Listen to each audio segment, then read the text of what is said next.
Sudah 2 tahun inklinator di Bukit Sulap tidak beroperasi, bahkan kondisinya sangat memprihatinkan. Seperti bangunan tua yang tidak dirawat dan banyak kabel pada inklinator yang hilang dicuri oknum.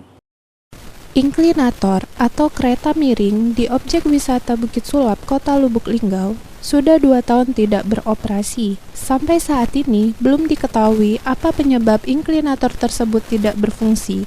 Terlihat kondisi inklinator itu sudah sangat memprihatinkan, seperti banyak kabel yang hilang dicuri oknum, plafon pada tempat pemberhentian banyak yang rusak, bahkan terlihat seperti bangunan tua yang tidak dirawat.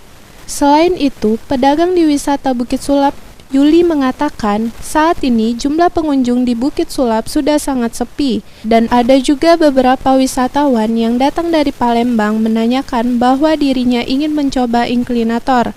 Tetapi inklinator itu sudah 2 tahun tidak beroperasi. Lama udah berjalan ya? 2 tahun ada. Lado, semenjak COVID ini tidak jalan lagi. Udah jalan lagi. Kalau pengunjung yang datang ada yang nanya tidak tentang inklinator itu? Pengen naik saya. Ya sering mau nanya. Aduh, pengen aja. Salah seorang pengunjung di wisata Bukit Sulap, Arif, mengatakan sebenarnya ia sudah tahu di Bukit Sulap ini ada inklinator. Akan tetapi saat dirinya ingin mencoba menaiki inklinator itu, katanya ada kendala pohon tumbang, jadi tidak diperbolehkan. Dan saya berharap kepada pihak pemerintah supaya diperbaiki lagi, karena itu potensi wisata untuk Kota Lubuk Linggau. Sejak lama kan udah ada nih sejak 5 tahun yang lalu. Tapi ada apa? Kendala katanya waktu itu. Ada pohon tumbang. Jadi dicet sampai sekarang. Pernah Mas naik sana? Belum.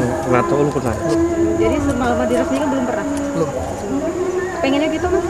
Ya, diperbaiki lagi karena itu potensi untuk wisata Kota Lubuk Linggau, khususnya wisatawan yang datang ke Lubuk Linggau kan bisa lihat Kota Lubuk Linggau dari atas. Rajab, Silampari TV melaporkan.